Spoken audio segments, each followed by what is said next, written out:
It's Friday, June 6th. In the headlines in local news, strict ban on sound equipment in public passenger vehicles. TAJ launches property tax enforcement operations in St. Catherine. In business news, NCB seeks to raise US $300 million on the international market. Regionally, regional leaders meet in TNT on urban development. And in sports, 7 Jamaicans nominated for 2025 CWI Awards. This is the weekend news on PBC Jamaica. I'm Brittany Clark.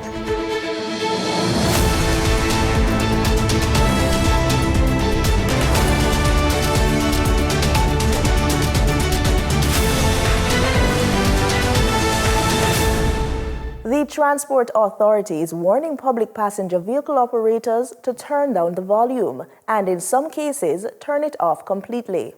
A notice issued from the Transport Authority makes it clear playing music, videos, or any sound recordings on public passenger vehicles is strictly prohibited. The only exception, a live broadcast from a Jamaican AM or FM radio station.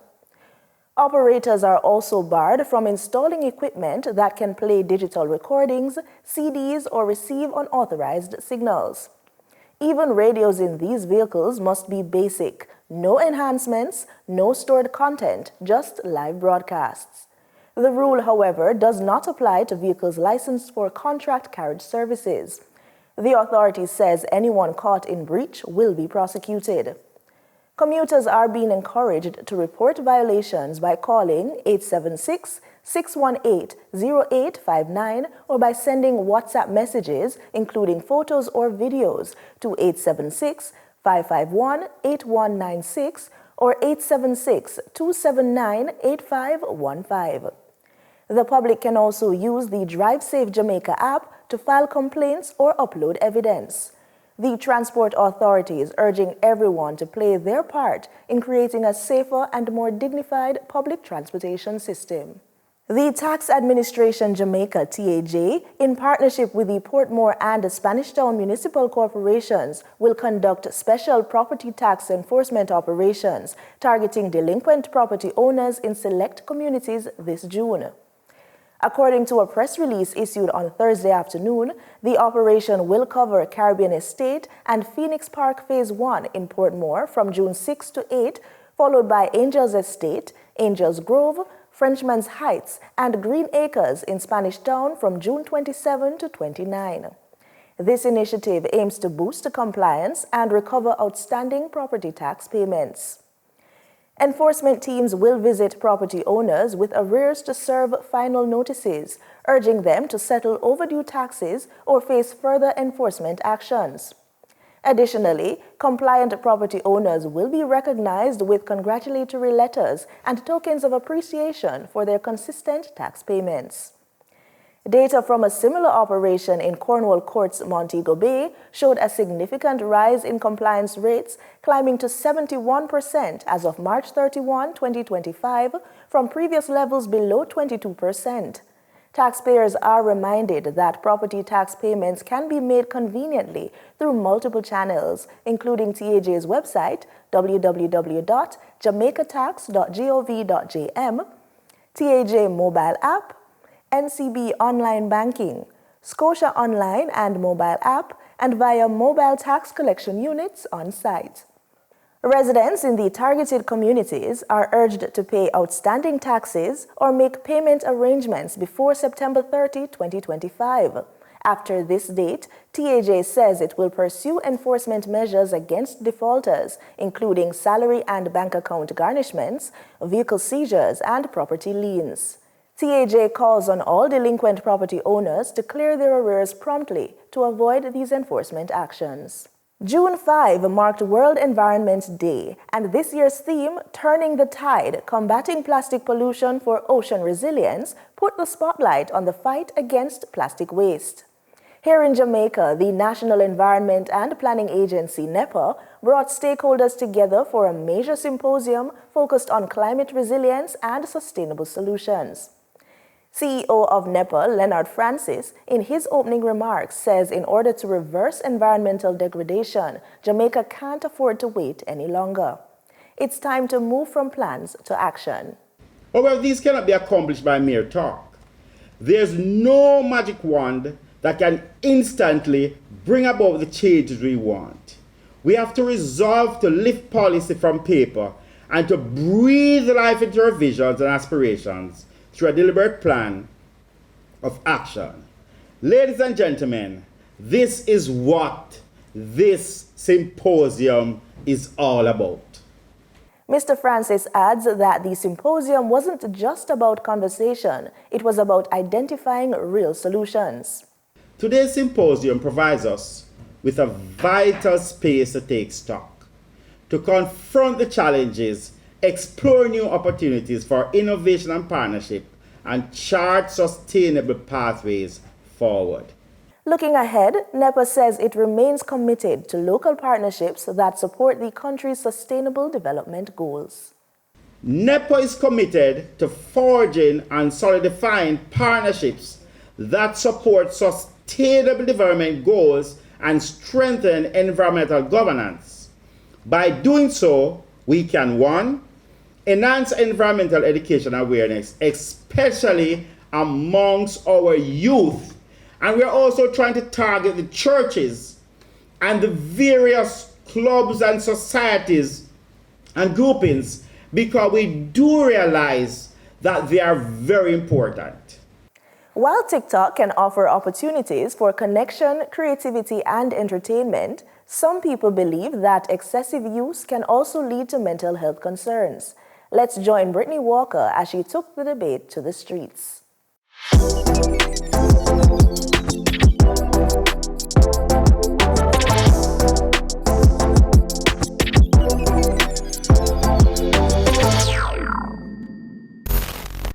Do you believe that TikTok has a positive or a negative impact on mental health, and why is that so? What are the positive and negative effects TikTok has on mental health, and why do you think that? Alright, so according to me, it good on anybody in a certain way, because sometimes you go through a certain type of feelings and you skip through you see a video and it kind of make your emotions get little better, but at times some things there where the small kids them are see way. Them are exposed to certain things that them not see, so it kind of make the population, even all around the world, it kind of make the world come to a place where we don't really know which part to reach. Yeah. Well, yes, because in a positive way, like TikTok have more reasons like to make you laugh and so on, but in negative ways, like sometimes you have some depressing things and so on, and it really mentally, break down people. Okay, this is a big thing, because if you watch social media and allow yourself to be impacted by the negative things that is out there, which to me I think the negativity is so much stronger on social media, so it allows you to if you don't know yourself and be authentic to who you are, what will happen is that you just drive you to become negative. But if you're on social media and you want to be positive, then automatically again you will be driven by the positivity that is out there to allow you to be your true authentic self, rebuild your confidence, allow you to grow yourself mentally, emotionally, physically, and of course, you want to look good, so you have lots of things on the internet for your skin, to lose weight, to just be who you are. So just be true to yourself when you're going on social media. Just be true to who you are in watching social media, and you'll be perfectly fine. I'd say TikTok has both of them, because I'd say there's two sides to a coin. So first, just to address the negative part, of course it will affect them mentally in a negative way, because as I said before, you have a lot of different type of personalities on TikTok, because seeing that it's social media, anybody can be on it, whether both bad or good personality, that will be on the platform. Negatively now, it depends on how the end user or the person that's receiving the information on the other end perceive that content that they're consuming, because it really depends. Some persons will take what somebody says positively in a negative way and vice versa. But also doing obviously also doing negative stuff on it will also portray or influence other persons that is of like-minded or, you know. And positively now, there's a lot of educational stuff on TikTok. And I consume TikTok as well, so I've always been watching and seeing the positive stuff, and that inspire and influence and motivate me also to do better in a positive way, of course. So yeah, I'd say it's a bit of both, and there's always two sides to a coin. Time now for the business report with Denise Williams.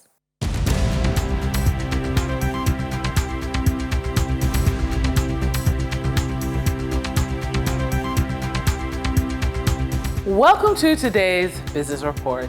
I'm Denise Williams, here to bring you the stories shaping the financial world and guiding your journey to smarter business decisions. Let's dive into the top headlines.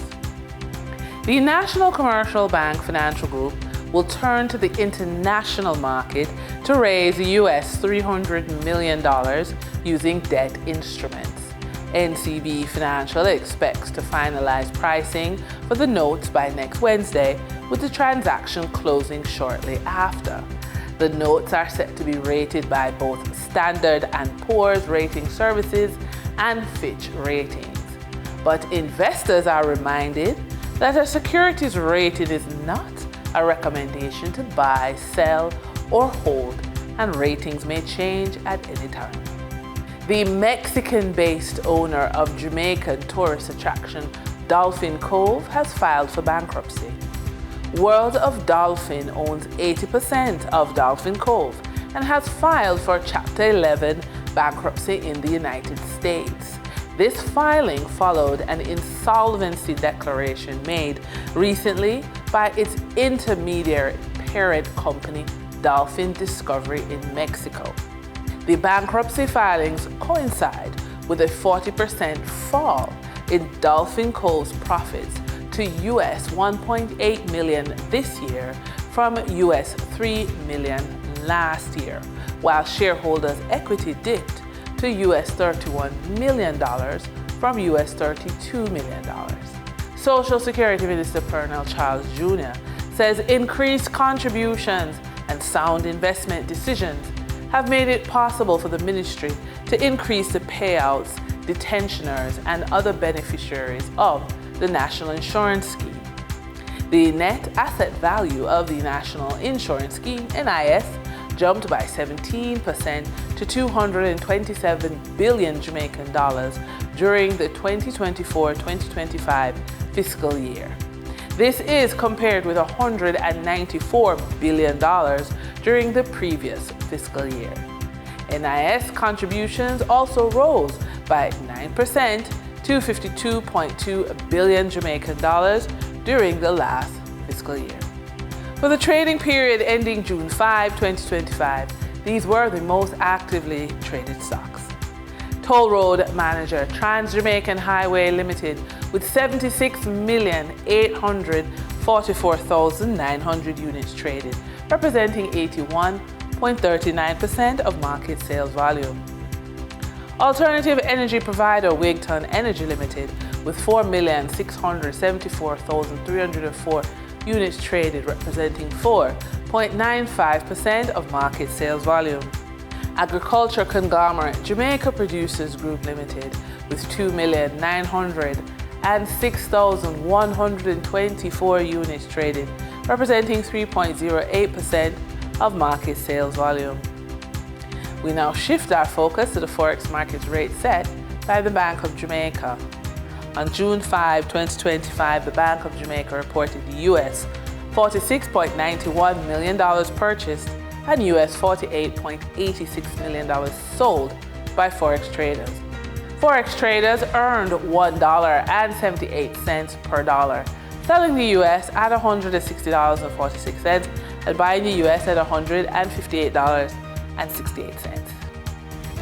The Canadian dollar netted Forex traders $2.58 per transaction, with selling at $118.75 and buying at $116.17. The British pound yielded Forex traders $2.92 in profits, with selling at $217.09 and buying at $214.17. For our credit report tip of the day, scaling a business, that means growth, especially a digital one, requires clarity, discipline, and the ability to access the right resources at the right time. One of the most overlooked tools, your credit score. When your financial documents are in order and your credit score reflects stability, you can access the funding needed to launch or grow your digital business, whether it's a website, online store, CRM system, or social media marketing tools. Your credit can be the bridge between your idea and your income. So here are some suggestions. 1, set a target credit score goal based on your funding needs. For example, some banks won't look at you unless your credit score is 620. Ask for credit limit increases on existing cards, and keep older accounts open to build credit age. And finally, diversify your credit mix. For example, have a credit card plus an installment loan. This mix raises your credit score. And that wraps up today's business report. I'm Denise Williams, reminding you that every financial decision is a step toward your future. Until next time, stay focused, stay informed, and keep striving for success. See you soon. In regional news, leaders and experts from across the region are in Trinidad and Tobago this week, tackling some of the big issues facing Caribbean cities. The 14th Caribbean Urban Forum brought together voices from multiple sectors to share ideas and explore new approaches to urban development. Terry Brown Campbell tells us more. Urban planners, municipal leaders, academics, professionals, and policymakers from across the Caribbean gathered in Trinidad and Tobago this week for the 14th Caribbean Urban Forum. Minister of Planning, Economic Affairs and Development, Kennedy Swarat Singh, shared one of the ministry's ongoing climate resilience projects. This includes the relocation of the Port of Spain dump to an engineered solution, and just today we met with IDB and the Ministry of Public Utilities, and we created a firm resolution to go out within the next 9 months or so, after completing exercise with the requisite expertise in order to send out an RFP to start to move that dump out of Port of Spain. He said the closure of the Port of Spain dump is just one part of a larger transition toward more sustainable waste management practices. To use that space as a transition point in order to completely decommission that site. So this includes the relocation of the Port of Spain dump to a re-engineered solution with broader meaningful initiatives to reduce, reuse, recycle solid and chemical waste and control land-based sources of pollution. The Planning, Economic Affairs and Development Minister said the technocrats at the ministry are also preparing for COP30. Spatial development guidelines are being developed to outline renewable energy alternatives and methods to reduce energy consumption and to promote green infrastructure and the use of alternative sources such as solar, wind, and wind energy. We also aim to implement strategies and initiate projects geared towards the improvement of our health, of the health of our communities and environment. The theme of the forum was Replanning and Resilience, the Roadmap for Caribbean Cities. Terry Ann Brown Campbell, TTT News. Antigua and Barbuda is once again in the international spotlight, this time as host of a major aviation and security conference. Experts from across the Americas have gathered on the island for high-level talks under the banner of the International Civil Aviation Organization. Teresa Goodwin reports. The meeting, which opened on Monday, promotes the harmonization of international aviation security standards, better passenger processing system, prevention of unlawful interference with civil aviation. The discussions have so far focused on identifying threats and enhancing regional coordination in handling those threats effectively. Peter Abraham Sr. is the coordinator of National Civil Aviation and Security within the Ministry of Tourism. We are hearing diverse in terms of, because the first 2 days we had a workshop, which is a trip workshop which, when I say trip, it involves immigration, and it involves the new system that we have at VC Bird and so forth and whatnot. And so, and then day 2, which is on Tuesday, we had human trafficking. We had immigration and customs and so forth. Abraham highlights that one of the most critical aspects of the 4-day meeting is the finalization of working papers submitted by each member state or each participating territory. These documents contain key recommendations which will eventually lead to the formulation of international aviation standards and guidelines. As a small island development state, Antigua and Barbuda's role as host gives the nation, and by extension the OECS, a stronger voice and greater visibility in shaping the future of the global aviation industry. So a small micro-state such as ours, Antigua Barbuda, if there's something that is going to be implemented and whatnot, this is where we say, hey, listen, we need more time, we don't have the resources, how can you best help us? We need to, as a Caribbean, we just can't say to ourselves, we're building international airports. We need to ensure that we get the human resource, the training, and to ensure that we meet the challenges of the new technological aspect. The meeting concludes on Friday. Over 70 delegates are in attendance representing 25 different territories. Theresa Goodwin, ABS News. Guyana could be earning as much as $10 billion a year by the end of the decade from oil revenues in the offshore Stabroek Block.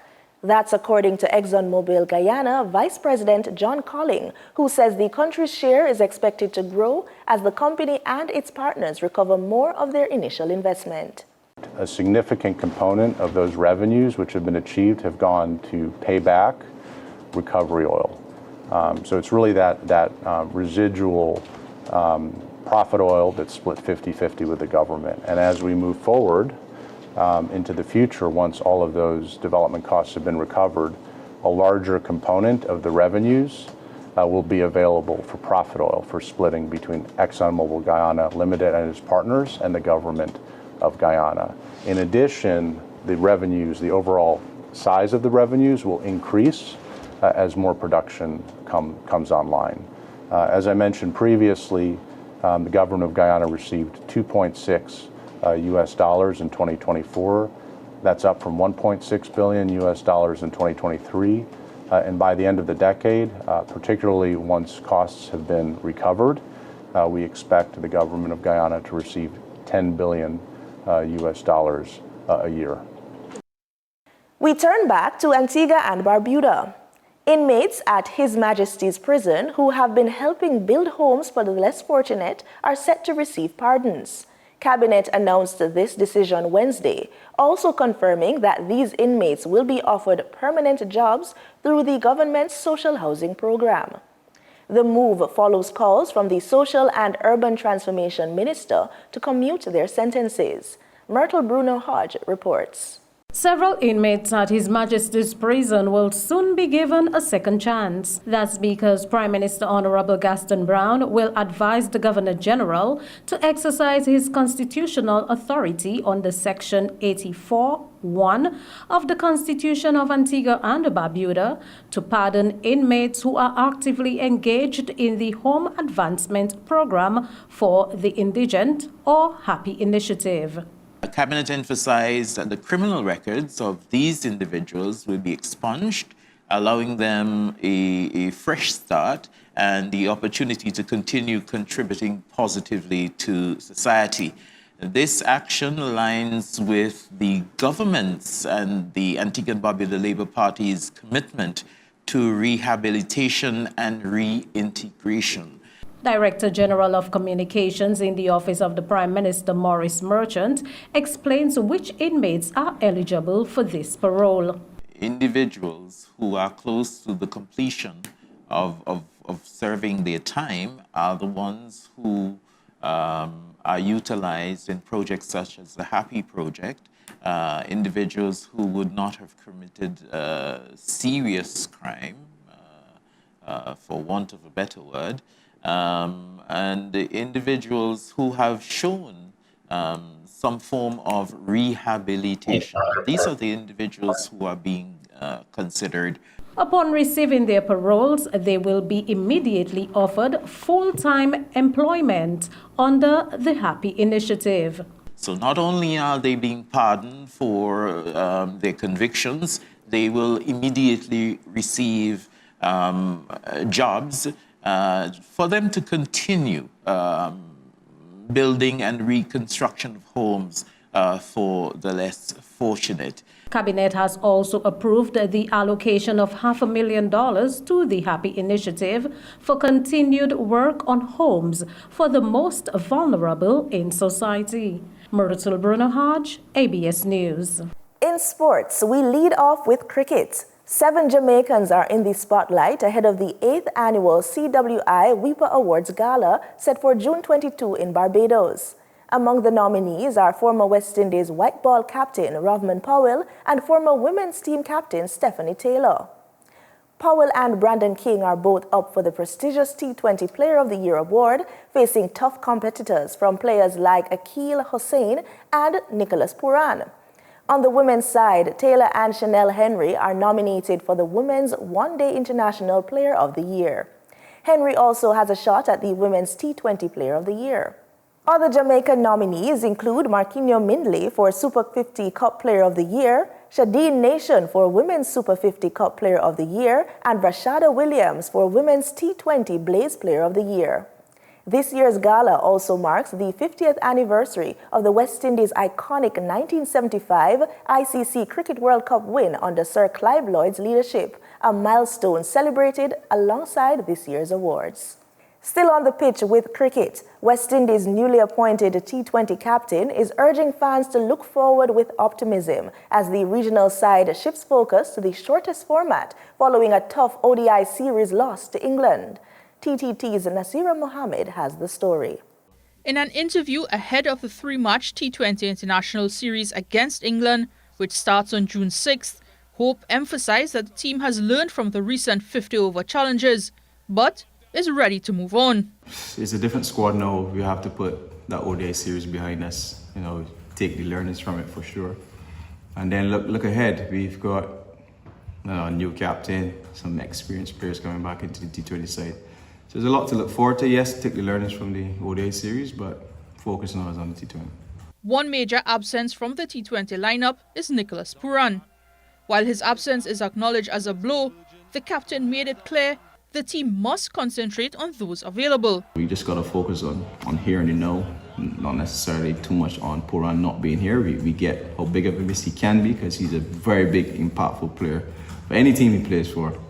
But too much focus can be on what we can't control right now. We got to stick with the players that we have here and ensure that we're ready for the opposition. This series also marks a continuation of the captain's leadership journey, having already guided the ODI side to significant progress in recent months. I just say it's a continuation from what I started a couple of years ago with the ODI side. We've got some progression in the T20 setup. We've certainly gone from I think 9 to 3 or 4 in the rankings, and that progression, speaks for itself. Everyone really chipped in from top to bottom. Integral to that progress are 2 stalwarts, Jason Holder and Andre Russell. Their inclusion brings not only firepower, but invaluable experience. And having both of them in the team is certainly going to be a big thing for us. And having that experience, having that firepower, they bring a lot of knowledge to the team. So not just on the field, the conversations that you'd have off the field, the learnings that you'd get from those two especially means a lot to the squad. With the T20 World Cup less than a year away, all eyes will be on how this unit performs as they continue to build a team capable of climbing the global rankings and perhaps reclaiming past glory. That's the news on PBCJ. You can follow us on our social media platforms at PBC Jamaica. Thanks for watching.